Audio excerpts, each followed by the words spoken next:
প্রকাশ্যে সিগারেট খাওয়া যাবে না। প্রতিদিন বাস ডাকাতি হচ্ছে, গাছ কেটে কেটে রাস্তা ব্লক করে বাস ডাকাতি হয়।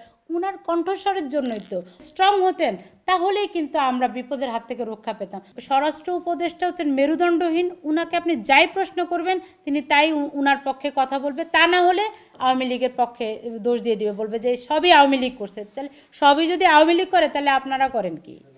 আপনারা 6 মাসে আপনি স্বরাষ্ট্র উপদেষ্টা আপনি করেন কি, আর পুলিশ ভাইরা করে কি? সবই যদি আওয়ামী লীগ করে তা আপনারা কি করেন? গত 5 মাস আগে আমার এই অফিসের ভিতরে কিন্তু তালা ভেঙে 2টা লোক আমাদের এখান থেকে দুইটা ল্যাপটপ টাকা পয়সা যা ছিল নিয়ে গেছে। আমরা পরে সিসি ক্যামেরায় দেখেছি ওই চোরের শরীর বেশ প্রায় সে 5 ফিট 8-10 ইঞ্চি লম্বা হবে এবং তার মুখে একটা মাস্ক ছিল। ভদ্রলোক দেখতে অনেক সুন্দর, অনেক লম্বা, অনেক চড়া, সুঠাম দেহের অধিকারী। এই লোকটা করলো কি, আমার তালা ভেঙে আমার সব নিয়ে গেল।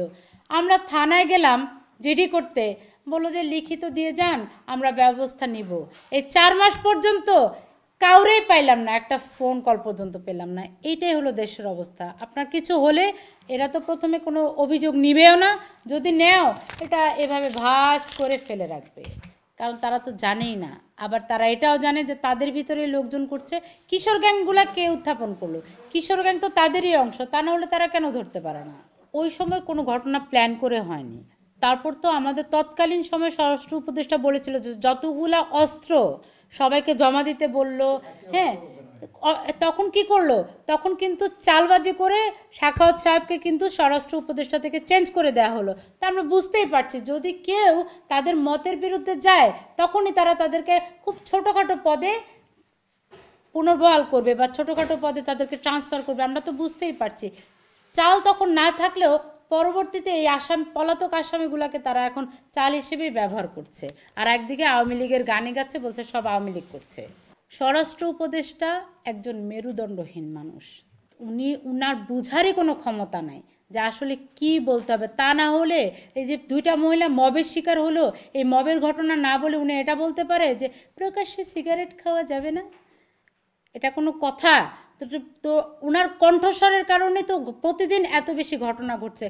প্রতিদিন বাস ডাকাতি হচ্ছে, প্রতিদিন গাছ কেটে কেটে রাস্তা ব্লক করে বাস ডাকাতি হয়। উনার কণ্ঠস্বরের জন্যই তো। উনার বলিষ্ঠ কণ্ঠস্বর যদি থাকতো আর উনি যদি খুব স্ট্রং হতেন, তাহলেই কিন্তু আমরা বিপদের হাত থেকে রক্ষা পেতাম। উনার এই চিনমিনে কণ্ঠে তো আমাদেরকে বিপদে ফেলেছে। আর তার মানে তার কথা কেউ মানেও না, তার কথা কেউ শুনে না। যদি তার কথা শুনতে বাধ্য হতো তখন দেখা যেত যে উনি স্বরাষ্ট্র উপদেষ্টা থেকে বাদ দিয়ে তাকে দেখা যেত মৎস্য সম্পদ বা অন্য কোনো সম্পদের উপদেষ্টার দিকে ওনাকে দেয়া হতো। উনি একদম বললাম না মেরুদণ্ডহীন, এই কারণে ওনাকে এখানে বসিয়ে ঝুলিয়ে রাখা হয়েছে যে উনি যতদিন থাকবে ততদিন এইভাবে কিশোর গ্যাং ডাকাতি লুটপাট চলতেই থাকবে।